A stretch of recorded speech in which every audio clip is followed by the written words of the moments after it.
for the last time, hopefully, we are welding the Honda Civic. Yeah, so just to do a little recap, when we were repairing the sill and we've kind of uncovered the extent of the damage, we've noticed that we've poked a hole through the floor, which means the interior is going to have to come out. So we're going to have to remove the driver's seat, the door card across the back seat is going to have to be dealt with, and then hopefully we can take the carpet to the one side and expose the area we're going to have to repair without removing absolutely everything. So we're going to quickly do up this welding on the Civic, and let's get started. So this is our current condition, and I had the carpet peeled up on this edge to get that hole without causing any flames.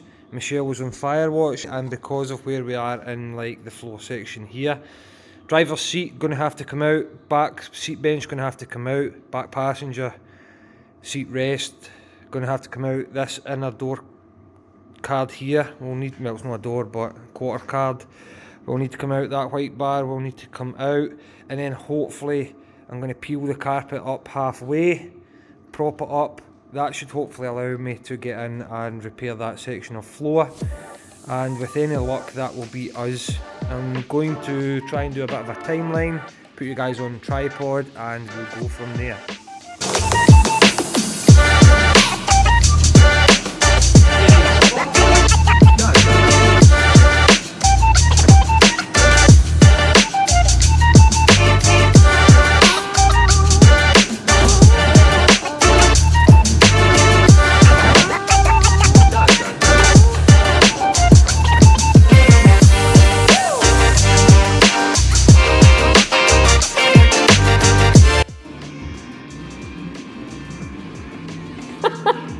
Trying to reach you about your car's extended warranty. This is how some people drive in real life. Let's see. Straight on the flare.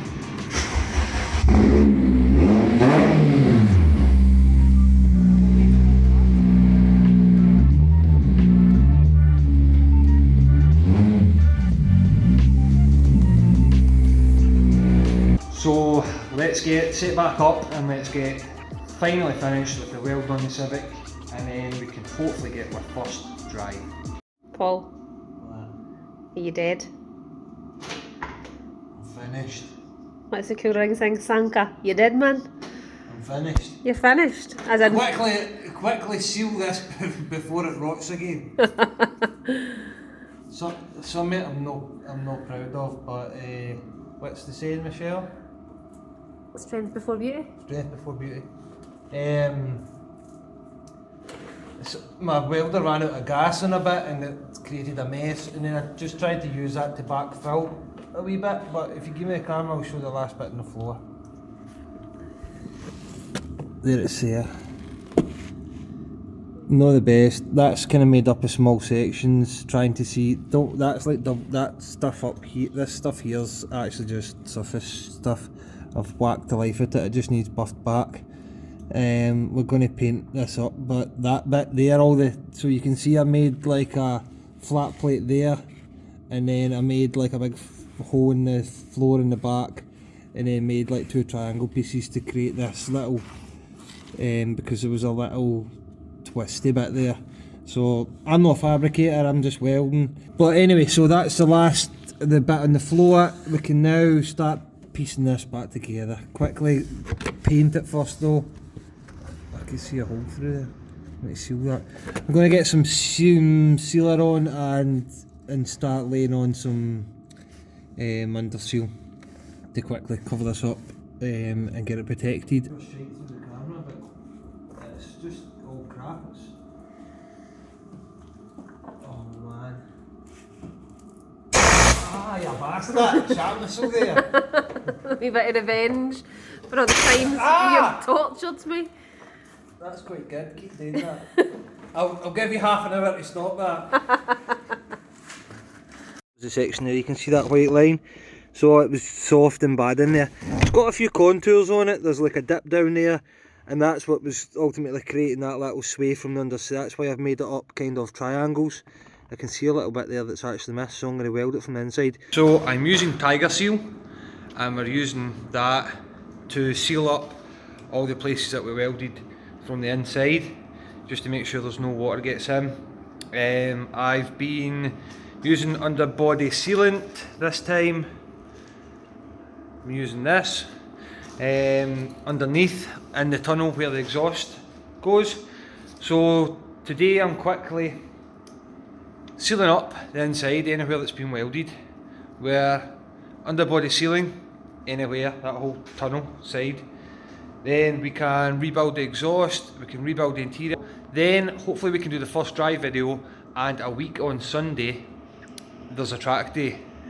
It's not one of the ones that I was hoping to go for, but I kind of want the car off the ramp and not put an end to this series, but do what I've set out to do it without waiting 3-4 months. Because if I wait 3-4 months, it means I'm going to have to jump onto another project, then jump back to the Civic, and I want the channel to run pretty smooth. So I'm going to fire through this. I'll keep you guys updated. I'm showing you guys this because it's literally just happened, and it's a realistic scenario that I'm trying to show you guys here with the Civic, and what to kind of expect along the way. So I've been sealing up the areas like I said at the start of the episode, and this is what's just happened. This is the problem here.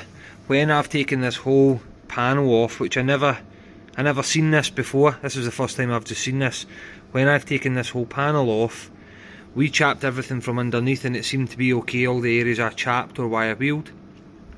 One area I didn't do, when I did that side, I had the bumper off. I didn't do this side with the bumper off.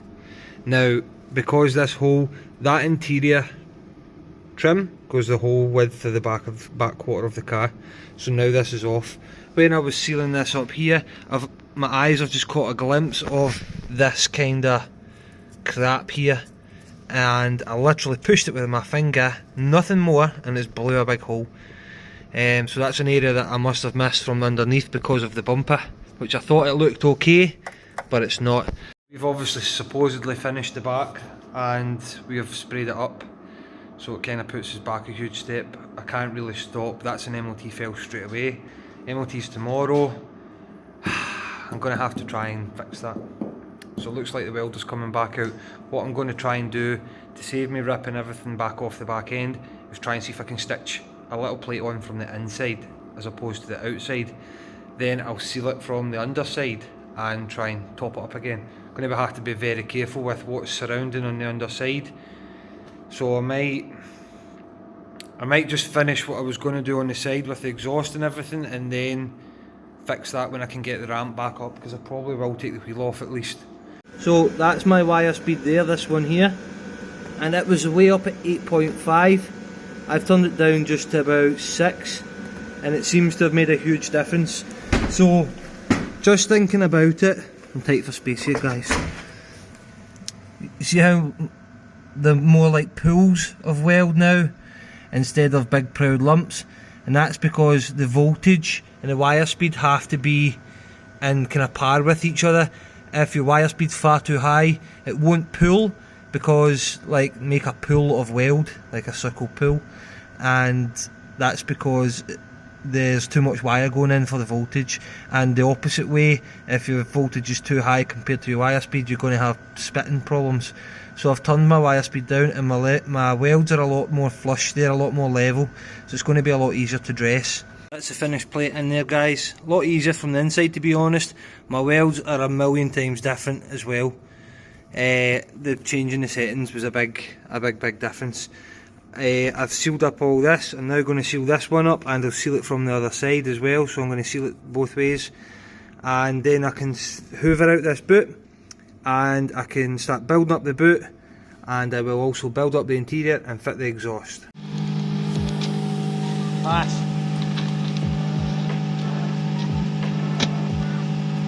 So now that we've got it passed, we can go and do the first drive and show you guys the first drive. There's no better place to do the first drive. I'm going to attempt anyway. There's a there's a JDM meet at TTD, which is only about 20 minutes from us, so we're going to use it for our first drive. Michelle's going to bring the Subaru as well. I've got a GoPro now. I'm going to try and rig it up and do a little first drive video for you guys, so stay tuned.